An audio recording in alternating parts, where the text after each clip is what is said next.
Well, good morning. It's so good to have you guys here. We recently, my family and I, took a trip to the Omaha Zoo. I'm guessing because most of us are from Nebraska, probably we've been there. Anybody never been to the Omaha Zoo? You've got one? Shannon, what's up? Dude. This is so much fun, and I love the remodel that's going through. It's a bit of a headache, but to see the animals in more of their natural habitat as opposed to in a cage is kind of cool. To be able to see the lion on top of a hill in what's kind of this safari-looking area instead of on a rock inside of prison bars is really kind of cool. But I'm kind of wondering, if you only had about a half an hour at the zoo, where would you go first? What animal would you want to hang out with? The swamp? Go to the gators? Yep. Cool. The sharks? Oh. What's that? The other people? It is a good place to people watch. The big cats? One of my favorites has always been the monkeys. The monkeys are they're crazy. You never know what they're going to do, right? They're just watching them swing around from place to place and chase one another and eat. And there was one that was walking along the jungle floor when we were there, and just like these massively long, what we would call toes, right? As he's walking through, and you can just grab a hold of just about any branch or limb and things like that. And you never know, even like the gorillas, but monkeys will do this too. They know that there's a bunch of, people watching them, so they come up to the glass and they bend over, right to the glass, and they'll just kind of scratch. I just find that hilarious. Like, hey guys, you want to check something out? Check this out. I could see so many people doing that. And when I was in India this last year, it was a great experience. And one of the things that I did not bank on is that there would be monkeys just roaming around. Like, dude, was that a monkey? Yeah, it sure was. Why wasn't this in our planning itinerary? How come we didn't know? I'm from the Midwest. We don't have monkeys, well, not that kind of monkeys, just running around. And it was really cool. And we got to learn some different things. Like a lot of people said the monkeys can be a bit aggressive. I wouldn't have thought that. I've seen some different TV shows where people have a monkey as a friend. And by all means, we grew up with Curious George, right? Everybody loves George. And then to hear that was mind-blowing. But they are curious. They like to see what's going on, and they're very fast. I was amazed at how fast these monkeys were moving. And it got me to thinking, what would you do if you wanted to catch one of these monkeys, and whether you're trying to save it from something, or maybe you're getting ready to build and it needs to find a new habitat, or you're taking it to a zoo. How do they do that? And then I remembered there's this sermon illustration. I'd heard it before, and they talked about how you would just get a jar, so that the monkey could reach its hand in, but when it grabbed a hold of something, it would not be able to get its hand out. And so they put fruit and maybe nuts, seeds inside of there. And so they just stick it inside of this hole. Now, I was beginning to wonder about this, because just because something's a sermon illustration doesn't make it true, believe it or not. And so I went to a source of truth that I knew would be, without fault, YouTube. And now, believe it or not, I actually saw a video. This was a travel person in Africa. He goes to this mound. He punches a hole into it, sticks some seeds on the inside, and a monkey is watching on the hill. He goes and hides. The monkey's a little cautious, but eventually he comes out because his curiosity's just got the better of him. Puts his hand in the hole, grabs the stuff inside, and then won't get his hand out. To the point where the guy could now come out of his hiding place and go over and capture the monkey. Well, that's really wild. All the monkey has to do is just let go, and he's unstuck. But he continues to hang on. And in this series, we're talking about getting unstuck. There's lots of different ways that you and I can get stuck, but I think that sometimes you and I are stuck simply because we won't let go of some of the things that we're holding on to. And so throughout this series, it's only 3 parts, but it's a 12-step Christ-based recovery program called Celebrate Recovery, and we've been kind of working through some of those principles together. So in week 1, we talked about the first 3 steps, and we talked about how our hurts, habits, and hang-ups are kind of like playing a game of whack-a-mole, Right? At first we think this is cool, this is fun, I've got the hammer, I can annihilate some of these creatures and this is going to be great. But then they start popping up faster and more randomly, and as soon as you knock down one, 3 more pop up, and that's kind of our life at times. And so what we really need to do is admit that you and I, we don't have the power to overcome our own hurts, habits, and hang-ups.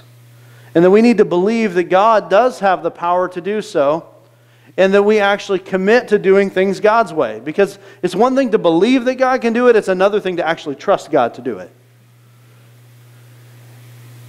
And so we need to learn that we have to lose control, really, in order to get a grip on life and to get unstuck. In week 2, we talked about how we needed to break free of our prisons. We started off talking about how you and I were searching for something. Right? We're searching for contentment. We're searching for peace. We're searching for maybe some sort of satisfaction to know that we have significance in this life. And so we're trying any combination we can to get to that thing. But it's really a matter of perspective. And the reality is we're not on the outside trying to break in. We're actually on the inside of a jail cell trying to get out. And when we go to those different coping mechanisms, when we run to those different hurts, habits, and hang-ups, it really is doing nothing to get us out. We're just kind of doing a juggling act behind the bars. But in order to get out, we have to do some important things. We need to search ourselves. We need to do a fearless, searching, moral inventory of us. That's kind of scary, isn't it? Me under a microscope. No, thank you. And then, if that's not bad enough, now we need to share it with God. Okay, at least I don't think He's going to run off and tell anybody. And then with myself, and even harder, with somebody else that we trust. And we need to submit to doing things God's way. You see, we've already said in week 1 that He's got the power, but now we're like, here's me. And we're telling other people about it, and now we're like, okay, God, I'm going to start doing things your way. And then we search Him out, right? We can't go after these answers unless we're actually willing to do something with them. This sometimes gets us in trouble because we want to be free from our prison. We want to be free to have peace and a life of significance, but we want to continue to do things that we've always done. And so we'll pray things like this, and we'll go through steps like this. Okay, God, I want to be different. I want things to be different. I want to have these relationships to be different. I want to have more of this in my life. But God, can you do that without making me change anything?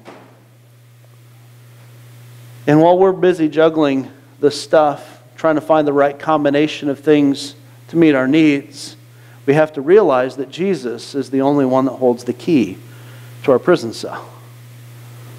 But oftentimes, we ask Jesus to come in and open that cell, and we really mean it, we do.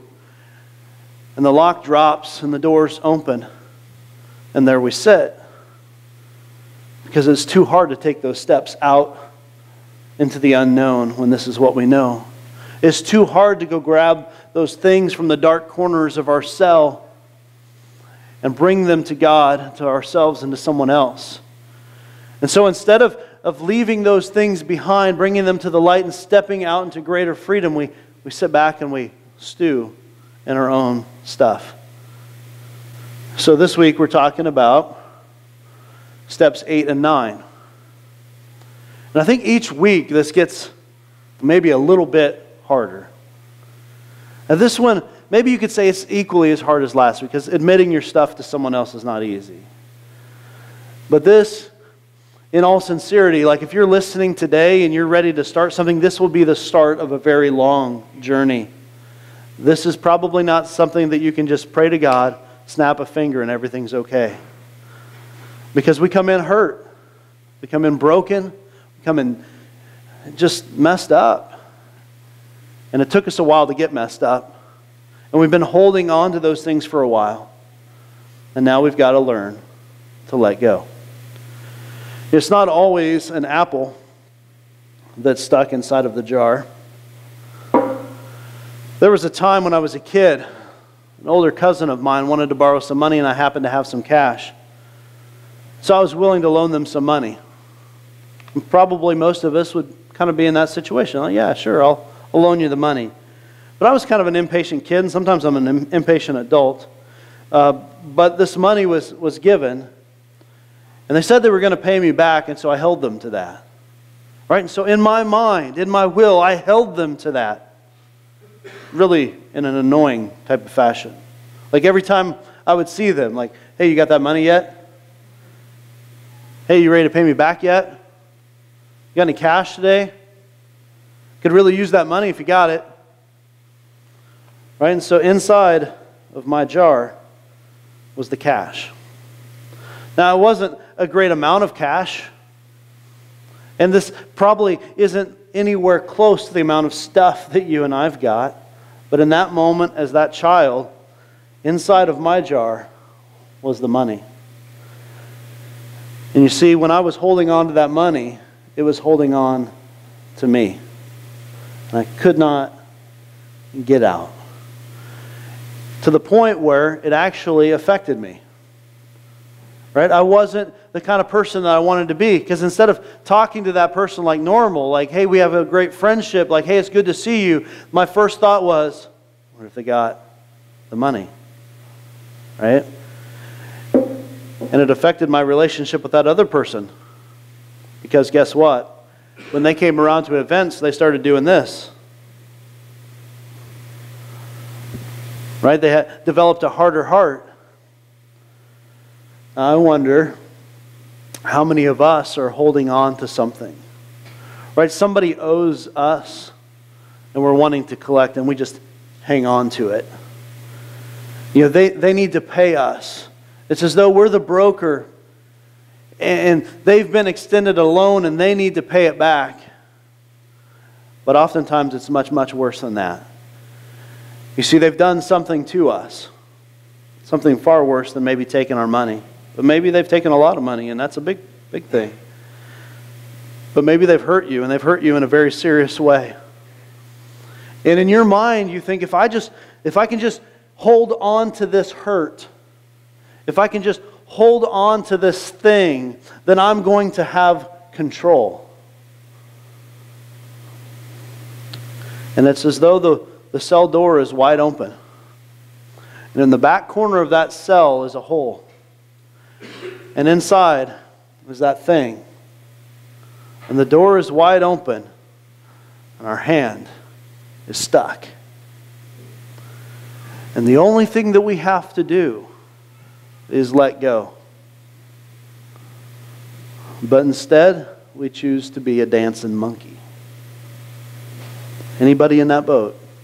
Have you found yourself there? My guess is if you found yourself there, then you know that when you hold on to those kind of things, not only are you stuck, but it changes you.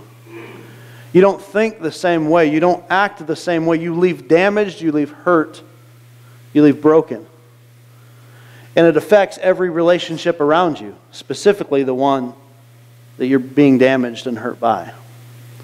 And so instead of experiencing God's greater freedom, you and I, we choose to hang on to this kind of stuff.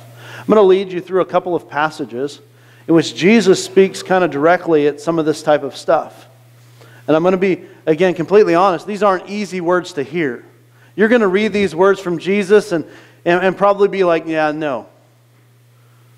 Out of all the things that he tells us to do, these can be some of the most challenging words to hear. Let's go to Luke chapter 6.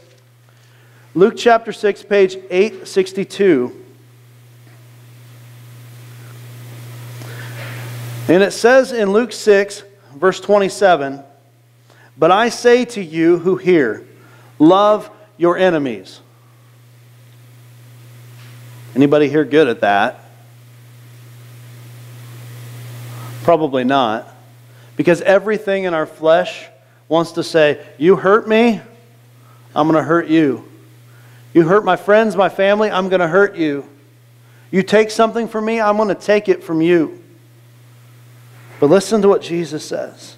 Love your enemies. Do good to those who hate you. Bless those who curse you. Pray for those who abuse you. Pray for those who abuse you. Come on, God. To the one who strikes you on one cheek, turn to them the other also. And from the one who takes away your cloak, do not withhold your tunic either. Give to everyone who begs from you. And from one who takes away your goods, do not demand them back. And if you wish that whatever you wish others would do to you, do so to them. If you love those who love you, what benefit is that to you? Even sinners love those who love them. And if you do good to those who do good to you, what benefit is that to you? For even sinners do the same. And if you lend to those from whom you expect to receive, what credit is that to you? Even sinners lend to sinners. So get back the same amount. But love your enemies and do good and lend, expecting nothing in return. And your reward will be great, and you will be sons of the Most High. For He is kind to the ungrateful and the evil. Be merciful, even as your Father is merciful. Now, I'm not going to ask for a show of hands because I know that this is a hard word to receive. I know that we have several people here that are holding on to something. And that something hurts a lot. And in some way, shape, or form, we feel like when we hold on to it, we have power. We can hold this over their head. We can expect something greater. We can, in some way, shape, or form, protect ourselves by hanging on to something that hurts us so bad. Well, we need to understand what Jesus is offering here. If we love the people that love us, we're no better than anybody else. What makes us different is when we love the people who don't deserve it.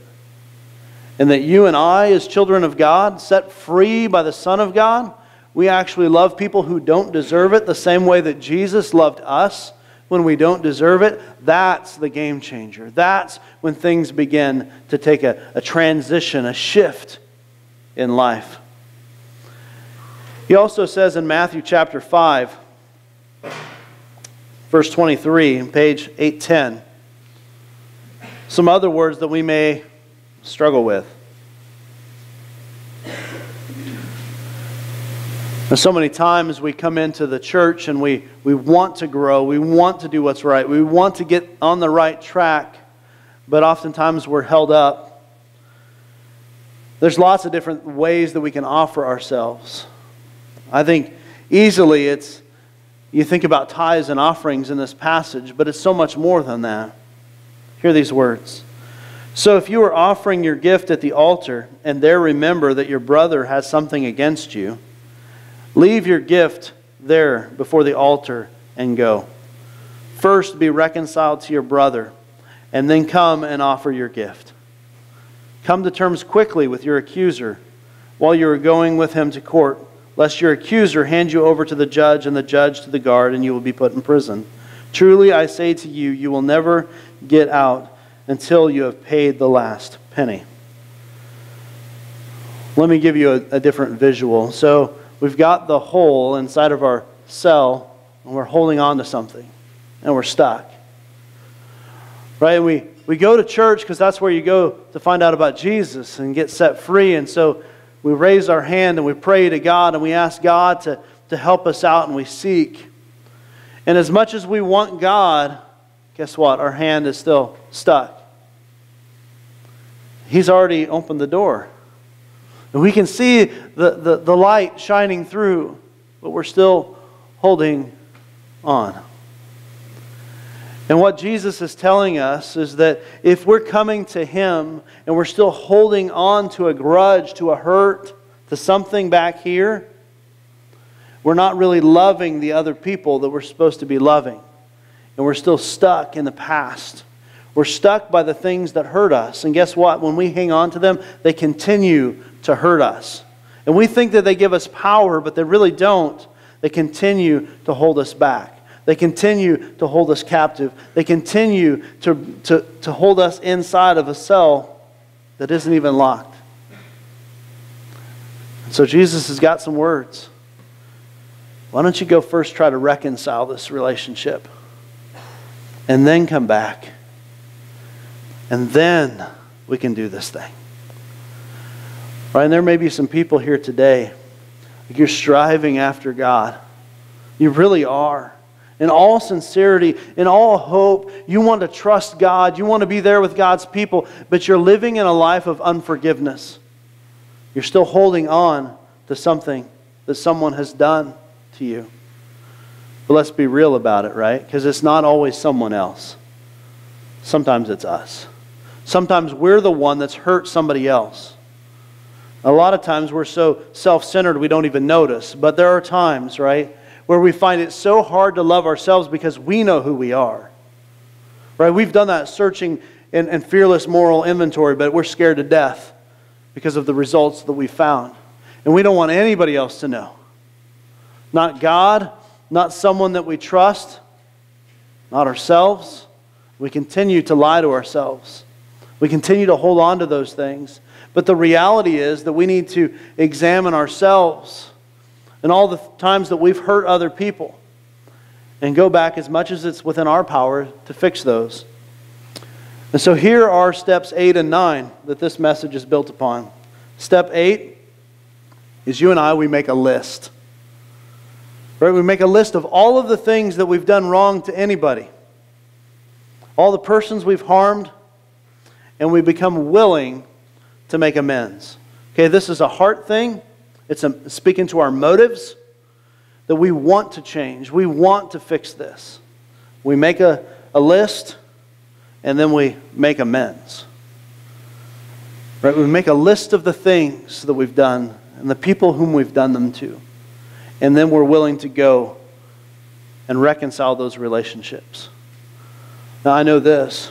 Sometimes people have hurt us so much that there is no possible way to reconcile that relationship. And they're going to continue to live the way that they've always lived. And if you get in their presence, they're going to continue to hurt you. And you don't need to be there and get hurt like that. And there are going to be times when somebody's passed on. They've moved on. You have no idea where they are, and sometimes they're not. And you can't reconcile that relationship. But for this to work, for you and I to let go, it only takes one person. Right? Because this isn't based upon how they're going to receive that message. This isn't based upon what they change or don't change in their life. This isn't based upon your ability to control them or manipulate them in any way, shape, or form.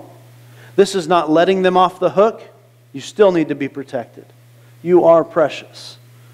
Right? But you don't have to hold on to the thing that's causing you to be bitter, that's causing you to decay from the inside out. You actually have an opportunity to step outside of that and release them so that you can step into God's light and be the best possible you that you can be. But you're not going to do that when you're continuing to allow them to hurt you. And that's what happens when we live in unforgiveness. They continue to hurt us. And so we're still in the monkey trap. We still think that we've got power. But the reality is, week 1, we have to admit that we're powerless. Believe that God is powerful. And commit to doing things His way. And His way is, love your enemies. Leave your gift, reconcile, and then come back. Kind of reminds me of another thing. It was a book, turned into a movie. It was a good one. Lord of the Rings. So in Lord of the Rings, we're talking about these 20 rings that have been cast from the fires of Mount Doom, right? And one ring has the power to control them all. And I'm not a Lord of the Rings nerd. I get that. And I may get some things wrong here in the plot line. I actually had to look it up a little bit. It's a good movie. But in this journey to save all of his people, a hobbit, Frodo, weird looking dude, short, big feet, floppy ears, kind of messed up, but he gets an opportunity to hang on to this ring. This ring has a lot of power, right? We can see from Bilbo that he's able to put the ring on and disappear and reappear someplace else. That alone would make the ring cool. But along his journey, Frodo encounters another guy, Gollum. Sméagol, he used to be known as. And Sméagol was just another average guy. Got a hold of the ring. My precious, he called it. Right? And my precious was inside of his hole. And it got a hold of him. You see, it granted him a long life, lived well beyond the years of most of the hobbits. But to what cost? You see, his life was lived in isolation, in a cave, by himself. His body, his framework was just rotted away, and he turned into this monster of a guy, consumed by his precious. And he wasn't about to let it go. And he was stuck. Even when he lost the ring, he spent all of his time and energy just trying to get his way back to the ring. And the only answer was to let go of it and let it be destroyed back in the fires in which it was cast. There's some interesting words in the conversation that Frodo had with Gandalf the wizard. Frodo says, I wish the ring had never come to me. I wish none of this had happened. Chances are that in your past, in your hurts, habits, and hang-ups, maybe you've expressed those words. I wish I didn't have to deal with this. I wish none of this had ever happened. I wish that I didn't have to endure this pain. I wish that I didn't have to live this life this way. I wish that I didn't have to deal with this mess. And Gandalf says, so do all who lived to see such times. But that is not for them to decide. Because you can't go back and change what's happened to you. You can't change how someone's treated you. You can't change how those things unfolded. But what you can do is choose how you're going to live this day forward. You can choose to let go. Listen to the rest of these words. All you'll have to decide is what to do with the time that is given to you. All that you'll have to do is decide what to do with the time that's given to you. Frodo, you need to destroy the ring. Because when you hold on to the ring, to your precious, it's of great power. You think. You think that you're controlling the ring. You think that you're controlling your destiny. But in reality, the ring is controlling you. In reality, those hurts, habits, and hang-ups are controlling you. In reality, when you think you're free, you're actually stuck. So what do? Well, I would suggest we let go. Otherwise, we kind of look like a bunch of monkeys. We have the choice, right? What are we going to do with that? It only takes one. Get this. You do your best to reconcile that relationship. Sometimes you can't. But you let go of the hurt. You let go of the bitterness. You let go of the rage. You let go of the opportunity to hold this over their head and to never let go. And in the end, you're no longer stuck. Jesus will never ask you to forgive more than you have been forgiven by Him. Let me say that again. Jesus will never ask you and I to forgive anybody else more than He's forgiven us. Matthew chapter 18 tells the story of an unmerciful servant. He has this huge debt. I don't know how he got into debt like this. Massive. He would have never been able to pay it back in his lifetime, not on his own abilities. And so he begged and he pleaded with the king, just save my life. Don't subject me to slavery. Don't enslave my family. Don't end us. And he's begging and pleading, and the king relents. He shows mercy. Lets him off the hook. You're forgiven. You are free. So what does he do with his freedom? He finds one of the guys who's under him, who owes him, by comparison, chump change. And he says, you need to pay this back. That guy, he couldn't pay it back. So he threw him in prison. Had him locked up. Somebody told the king found out. The king was not a happy man. Because this servant, who he had just forgiven the monstrous debt to, couldn't extend that to somebody else. Yes, Jesus has forgiven so much in our lives. And my guess is, if your life looks anything like my life, that's not over yet. And we have a choice.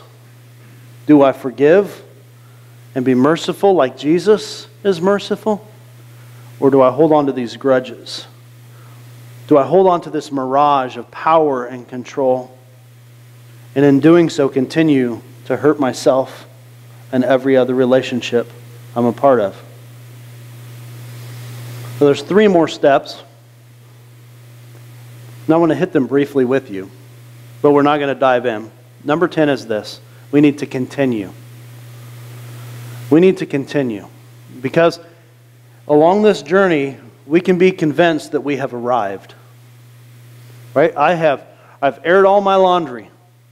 I have restored all of my relationships. I have arrived.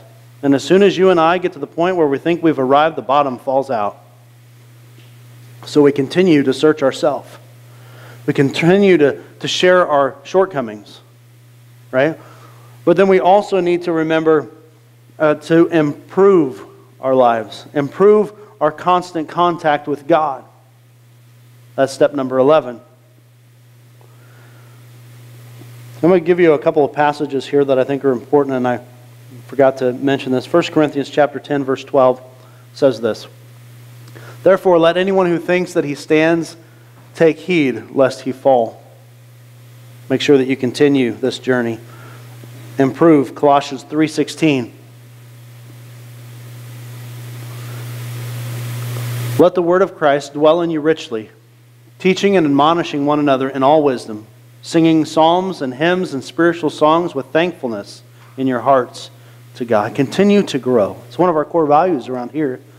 Continue to grow in your relationship with God and in your relationship with one another. It's going to help you a lot to improve. And number 12, restore others. When you've been set free, you need to help others find freedom. When you've found the key to get out of your cell, you need to help others find the key to get out of their cell. Galatians chapter 6, verse 1 says this. Brothers, if anyone is caught in any transgression, you who are spiritual should restore him in a spirit of gentleness. Keep watch on yourself, lest you too be tempted. So what's your next step today? Well, chances are, all of us have this next step that we need to make a list of the people we've hurt and maybe of the people who have hurt us.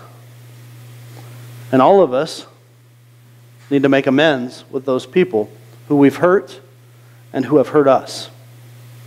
As you were coming in today, you were given a rock. Some of you have probably forgotten about the rock by now. Maybe you've lost the rock. Maybe your kid took the rock. Please don't throw the rock. But the rock is this. The rock is the very thing that you and I are holding on to. And so for the next 30 seconds, I want you to just kind of look at that rock. And I want you to think about that list that mentally you've been going over in your head. Who am I holding on to? What hurt am I holding on to? What unforgiveness, what bitterness am I holding on to? What hurt, habit, hang-up am I holding on to? And I want you to ascribe that identity on that rock.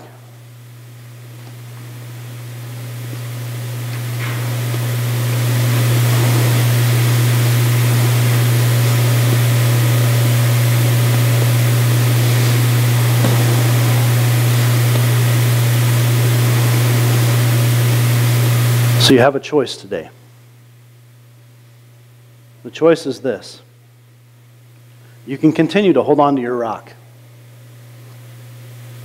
You can put it someplace where you think it's safe. You can carry it around with you in your pocket. You can think of it often. Or maybe your next step is to let go of your rock. Let go of that thing that's holding you back.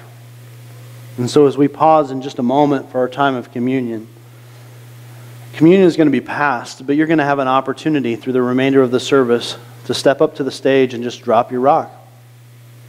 Nobody's going to know what your rock is. Right? You've ascribed to that meaning, though.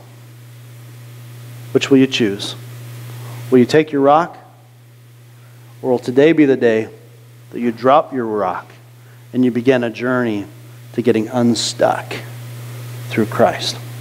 Father, we thank you for allowing us to come here today to dig into your word, to find freedom, to find hope, to find healing, to find purpose and meaning, not in ourselves, but in you.